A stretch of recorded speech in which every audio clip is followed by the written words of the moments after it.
हम यहाँ आए थे की मी माझ्या मुलाला खूप शिकवीन, कारण शिक्षणाशिवाय या जगात मान नहीं। हम यहाँ तक आए थे बेटा। अभी लास्ट तीसरा पार्ट है इस लेसन का। तीन प्रत्यक्षात केलंय। जैसे उन्होंने कहा कि एजुकेशन के बगैर इस दुनिया में सम्मान नहीं है, इज्जत नहीं है। तीन मतलब उसके लेखक के माजी ने प्रत्यक्ष में वैसे ही किया जैसे कहा, तसंच केलं। तीन प्रत्यक्षात केलं ही तसंच, म्हणजे वैसा ही किया जैसा उन्होंने कहा कि मेरे बच्चों को मैं बहुत पढ़ाऊँगी, ऐसा कहा था। माझ्यासाठी तिनं घेतलेले कष्ट मी कोणत्याही शब्दांतून सांगू, बोलती है माझ्यासाठी तिनं, म्हणजे लेखक कहते हैं कि मेरे लिए मेरे मम्मी ने लिया हुआ जो कष्ट है और मैं कौन से शब्द में बताऊं, सांगू म्हणजे बताऊं, क्वेश्चन मार्क। कोरे पाटकोरे लिहून उरलेले कागद, मतलब हम जो नोटबुक यूज़ करते हैं वैसे यूज़ किए हुए नोटबुक में से जो पेज खाली होते हैं, मना बैक साइड फ्रंट साइड या पूरे दोनों पेज, कोरे पाटकोरे। पाटकोरे का मतलब क्या होता है, front page back page. Back page को पाटकोरे कहते हैं। फ्रंट पेज होता है, बैक पेज होता है। कभी कोई बैक पेज होता है तो फ्रंट पे लिखा होता है, एक पेज खाली है तो भी उसको यूज़ किया, इसके लिए बोलते हैं कोरे हैं। दोनों पेज कोरे हैं तो दोनों, या कोई पार्ट कोरे है म्हणजे एक साइड लिखा है एक साइड नहीं लिखा है तो भी उसको यूज़ किया। लिहून उरलेले कागज म्हणजे नोटबुक में जो कोरे कागज़ है, बचे हुए कागज़ है, यूज़लेस नोटबुक में बचे हुए कागज़ जिसमें कोरे हैं, लिखे नहीं हैं, ऐसे नोटबुक में से पेजेस को निकाल कर ऐसे कागज़ को उरलेले म्हणजे बचे हुए कागज़ ती एकत्र जमवायचे। ऐसे कागज़ को इकट्ठा करती थी उसकी माताजी, जमवायची, एकत्र करना। वापस देखो, कोरे पाटकोरे लिहून उरलेले म्हणजे लिखने के बाद नोटबुक में जो पेजेस उरते हैं, बचते हैं, ऐसे कागज़ ती एकत्र जमवायचे, इकट्ठा करती थी। आणि देखो बेटा, इसमें दिया है आणि, देखो, आणि त्यांच्या वह्या, आणि त्याच्या वह्या म्हणजे वो जो कागज़ थे इकट्ठा करती थी, उनके वह्या म्हणजे नोटबुक करून म्हणजे तयार करती थी और देती थी। आणि त्याच्या वह्या करून द्यायचे, मना उनके नोटबुक तैयार करके देती थी लेखक जी को। अखंड पेंसिल, अखंड पेंसिल का मतलब है पूरी पेंसिल। अखंड म्हणजे पूरी, फुल पेंसिल मला मिलना अवघड होतं, म्हणजे अखंड माना पूरी पेंसिल उन्हें मिलना अवघड था, कठिन था।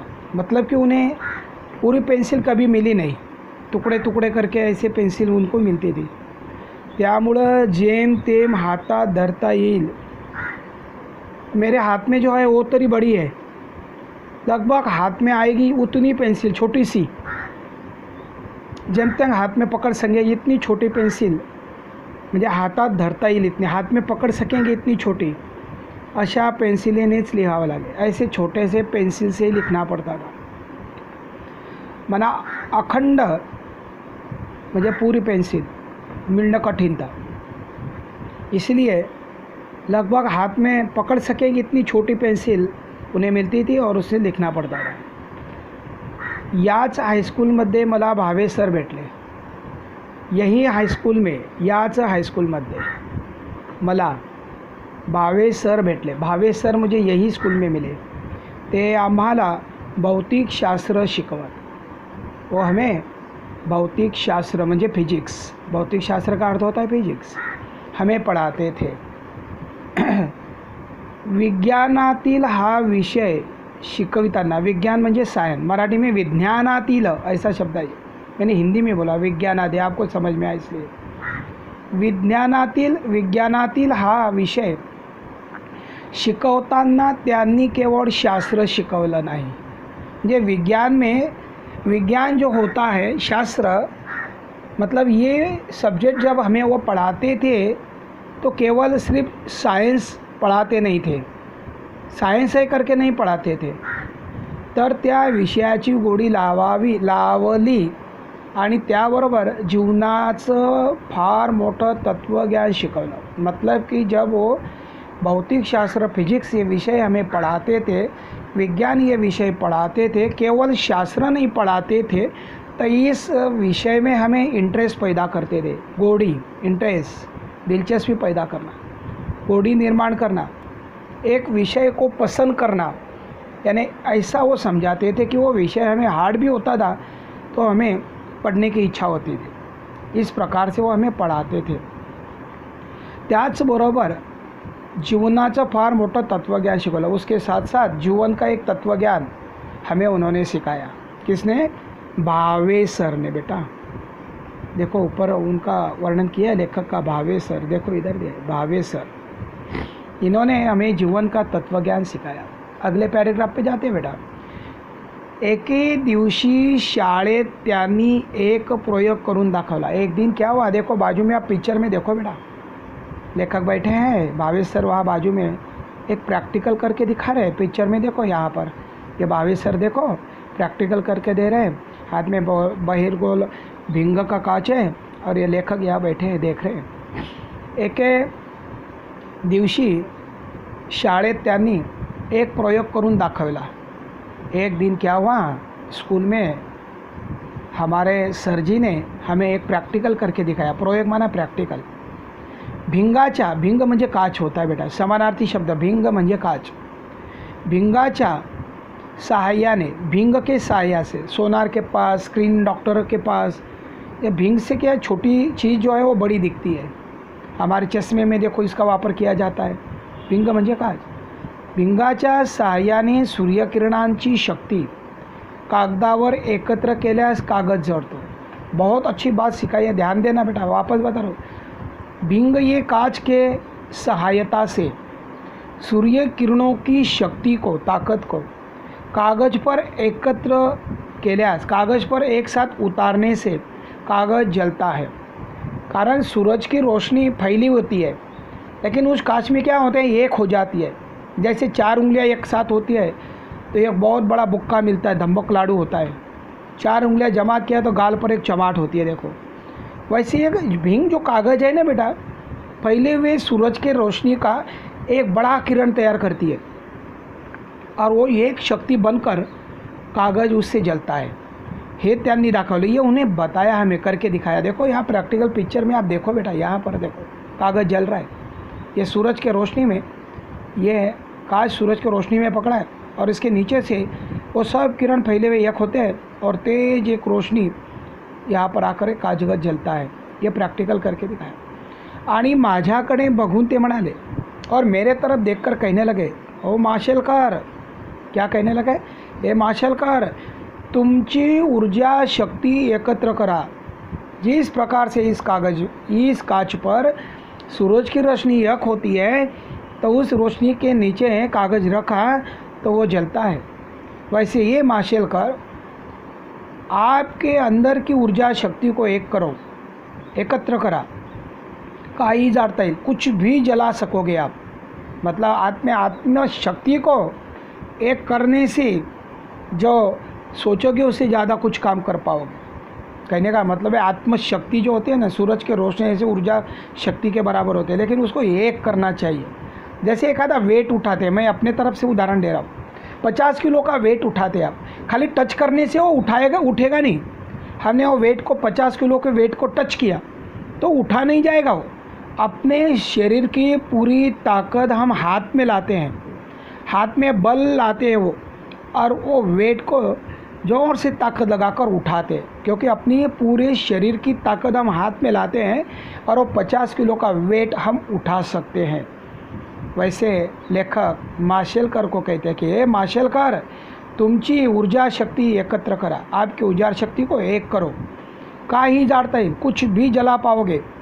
एकीकडे मला एकाग्रतेचा मंत्र मिळाला, म्हणा एकाग्रता का मंत्र मुझे मिला, आणि दुसरीकडे विज्ञान समझला। एक तरफ एकाग्र का मंत्र मिला, एकता का मंत्र मिला, एकत्र ताकत कैसी की जाती है उसका मंत्र मिला, यूनिटी का महत्व समझ में आया, और दूसरे तरफ साइंस समझ में आया। देखो क्या महन ताकत है उस शब्दों में कि हम सब के शरीर में ऊर्जा होती है। बच्चों, कभी हम कहते हैं ना अन्न खाते हैं पेट भरने के लिए, गलत है। अन्न खाते हैं पेट भरने के लिए नहीं खाते हैं पेट भरने के लिए, हम अन्न खाते हैं शरीर में ऊर्जा पैदा करने के लिए, शक्ति पैदा करने के लिए। साइंस का एग्जाम्पल है, साइंस में बताया जाता है अन्न पेट भरने के लिए नहीं खाते हैं, तो शरीर में हीट, ऊर्जा, ताकत, शक्ति पैदा करने के लिए अन्न खाते हैं। और ये विज्ञान हमें सिखाता है। देखो, एक तरफ हमें एकाग्रता का मंत्र मिला और दूसरे तरफ विज्ञान समझ में आया। आयुष्याचं फार मोठं तत्वज्ञान मला भावे सरांच्या या शिकवणीतून गवसलं। यानी आयुष्य का ये फार बड़ा तत्वज्ञान हमें भावे सर से हमें मिला। शिकवणूक, ज्ञान गवसलं म्हणजे हासिल हुआ। त्यांना मी कसा विसरू शकेल, क्वेश्चन मार्क है कि मैं ऐसे सर को, भावे सर को, कि जिन्होंने मेरे जीवन का तत्वज्ञान मुझे प्राप्त करके दिया, शरीर के ऊर्जा का महत्व समझाया, एक प्रैक्टिकल करके बताया। देखो बेटा, इसीलिए हमारे कुछ टीचरों को हम फेवरेट टीचर इसलिए कहते हैं कि अपने बच्चों के समान अधिकार से कहते हैं, बोलते हैं, ज्ञान देते हैं, हक से डांटते भी है, हक से प्यार भी करते हैं, सम्मान भी करते हैं। देखो बेटा, आज हमारे क्लास में जितने भी बच्चे इतने अच्छे मार्क लेकर पास हुए, तो वो ऐसे नहीं हुए, किसी का डांट खाकर नहीं हुए या मार खाकर नहीं हुए टीचरों का, नहीं। हर समय वो आज्ञा में रहकर मेहनत करके रात रात दिन दिन भर पढ़कर वो अपना रिजल्ट पेरेंट्स को और क्लास को दिया है। बेटा, सब टीचरों को दिया है, मेहनत की है। अब देखा मैंने साल भर क्या मेहनत करते थे, साल भर उनके साथ में था बेटा। वैसे आप भी बच्चे हैं हमारे, आप भी मेहनत करेंगे, आशा करता हूँ बेटा। त्यांना मी कसा विसरू शकेल, मैं उन्हें कैसा भूलूँगा। टीचरों की बात है इसलिए इतना बोल रहा हूँ बेटा, लेसन के साथ में बोल रहा हूँ। मैं उनको कैसा भूलूँगा। कौन? माशेलकर कहते हैं, भावे सरांप्रमाणे माझ्या शालेय आणि पुढील शैक्षणिक जीवनात भावे सर के जैसे ही प्रमाणे उनके जैसे माझ्या शालेय आणि पुढील शैक्षणिक जीवनात भावे सर के जैसे मेरे स्कूल लाइफ में और आगे के शैक्षणिक एजुकेशन के जीवन में जोशी सर, देखो बेटा, भावे सर के जैसे जोशी सर, शिर्के सर, श्री मालेगाववाला या सर्वांनीच माझ्या व्यक्तिमत्वाच्या जडणघडणीसाठी उत्तम मार्गदर्शन केलं। एकदम यानी उन्होंने सिर्फ भावे सर को क्रेडिट नहीं दिया, क्योंकि हम 10th में भी पढ़ते हैं ना बेटा, किसी एक सब्जेक्ट से रिजल्ट नहीं बनता है। फुल ने फुल फुला चिपाकड़ी स्कूल के प्यून से लेकर हमें सपोर्ट मिलता है, अपने घर के नौकर से लेकर आई बाबा सबसे बेटा फुल ने फुला चिपाकड़ी सबका मार्गदर्शन, गाइड, सपोर्ट हमें मिलता है बेटा। इसलिए बेटा 10th में भी ऐसा है, एक कोई सब्जेक्ट से हम 10th पास नहीं होते। इसलिए माशेलकर सर ने भावे सर के साथ साथ इनको भी क्रेडिट दिया है। जोशी सर है, शिर्के सर है, श्री मालेगाववाला या सर्वांनीच माझ्या व्यक्तिमत्वाच्या जडणघडणीला महत्त्व मार्गदर्शन केलं। देखो बेटा, जो भावे सर है ना, उनके जैसे जोशी सर, शिर्के सर, मालेगांव वाले सर, इन सभी ने मेरे जीवन के व्यक्तिमत्व को बनाने के लिए, जड़न-घड़न बनाने के लिए उत्तम, वेरी नाइस मार्गदर्शन, गाइड किया है बेटा। ध्यान रखना। देखो, सिर्फ दाढ़ी बढ़ाकर, दाढ़ी पकड़ के पढ़ाकर ज्ञान मिलता नहीं, तो कभी नरम गरम गुस्सा होकर भी हमें सुनना चाहिए बेटा, शायद उसमें हमारा ही भला है। और यहाँ शिर्के सर, मालेगांववाला सर, इनका जो मार्गदर्शन है भावे सर के जैसा इन्हें मिला। संस्कार, ध्यान रखना बेटा, संस्कार, ये जो शब्द है ना, यह संस्कार अपने आप नहीं मिलते बेटा। संस्कार आई, बाप, मम्मी, भाई, रिश्तेदार, school, teachers, primary, junior KG से लेकर 10th तक 12 साल का ये जो जीवन है हमारा, इसमें कई टीचर हमें मिले, उनके संस्कार हमें मिले, जीवन भर वो काम आते आयुष्याच्या उभारणीसाठी।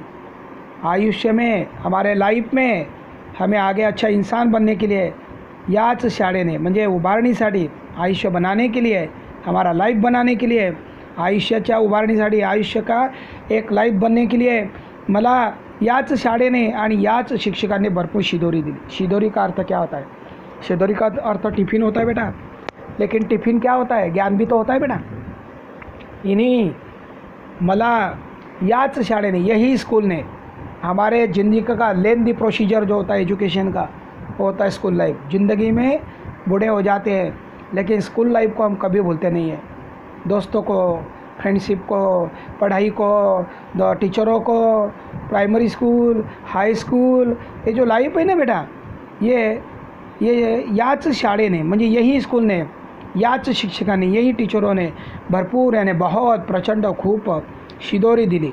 यानी ज्ञान की शिदोरी, खाने की शिदोरी भी होती है बेटा, ज्ञान की शिदोरी भी होती है। रोटी वगैरह कपड़े में बांधकर किसान के बीवी बच्चे अपने पिताजी का शिदोरी लेके जाते थे खेतों में। कॉटन के कपड़े में रोटी बांध कर लेके जाना, उसको शिदोरी बोलते थे। अन्न बांध कर लेके जाना, ऐसी शिदोरी, ऐसा अन्न, ऐसा ज्ञान का भरा हुआ अन्न हमें इन टीचरों ने दिया। संघर्ष, शिदोरी का मतलब है ज्ञान। संघर्षासाठी आत्मविश्वास मिळवून दिला। देखो जीवन में संघर्ष बहुत है बेटा। पढ़ाई हो गई मतलब नहीं, डिग्री हो गया मतलब नहीं बेटा। संघर्ष जीवन भर है, मरे तक है। संघर्ष के लिए आत्मविश्वास बहुत ज़रूरत है। मैं आत्मविश्वास, इस पर एक स्लोगन बताता हूँ। आत्मविश्वास एक असे अंजन आहे, आत्मविश्वास एक असे अंजन आहे की ज्याच्या डोळ्यात ते लकाकते, चमकते।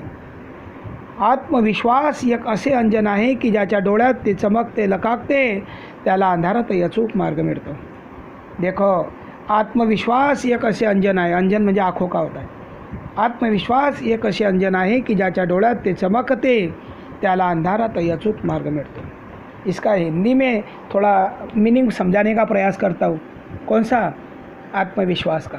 आत्मविश्वास एक आँखों का ऐसा एक अंजन है कि जिनके आँखों में वो चमकता है, उसको अंधेरे में भी सही मार्ग मिलता है। मतलब कि वो कभी भी गलत काम नहीं कर सकता है। आत्मविश्वास इतना मजबूत होना चाहिए बेटा, आयरन के जैसा होना चाहिए। और ये आयरन के जैसा आत्मविश्वास हमें इन्हीं टीचरों ने हासिल करके दिया, मिळवून दिला। जगण्याचे भान दिले, वाह, जीने का होश दिया, भान होश, जीने का उमंग सिखाया, जीने का राह बताया, जीने का तरीका सिखाया। आजही फिरून ते शाळेचे दिवस आठवताना एकीकडे। आज भी, आता अभी तो मैं एक बहुत अच्छा एक राइटर हूँ, लेखक हूँ, लेकिन आज भी जब मैं मुड़ कर स्कूल के दिनों को याद करता हूँ, आजही फिरून ते शाळेचे दिवस आठवतात एकीकडे।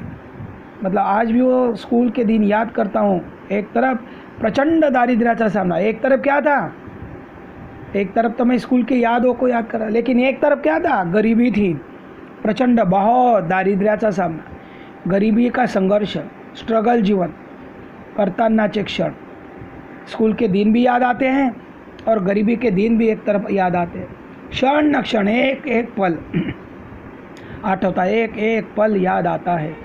स्कूल के दिन याद आते हैं, टीचरों की याद आती है, फ्रेंडशिप, दोस्त, उनकी याद आती है, और प्रचंड गरीबी का सामना करते हुए वो एक एक पल भी याद आता है।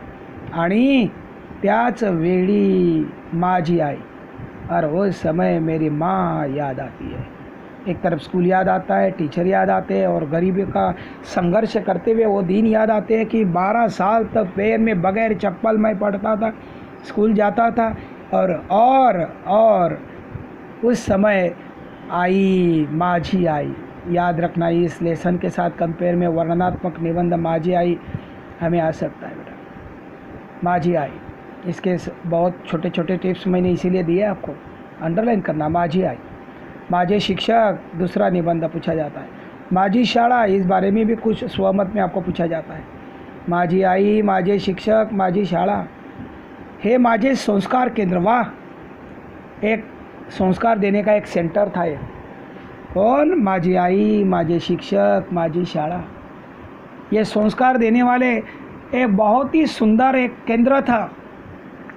डोळ्यांसमोर उभे राहते, मेरे आँखों के सामने ये संस्कार केंद्र खड़ा होता है, दिखाई देता है। मी पुन्हा मनोमनी शाळेत जाऊ लागलो। मैं मन में मन याद करते हुए, सुमरण करते हुए मैं स्कूल जाने लगा। ऐसा सुंदर लेसन आठवणीतील शाळा. आठवणीतील शाळा आणि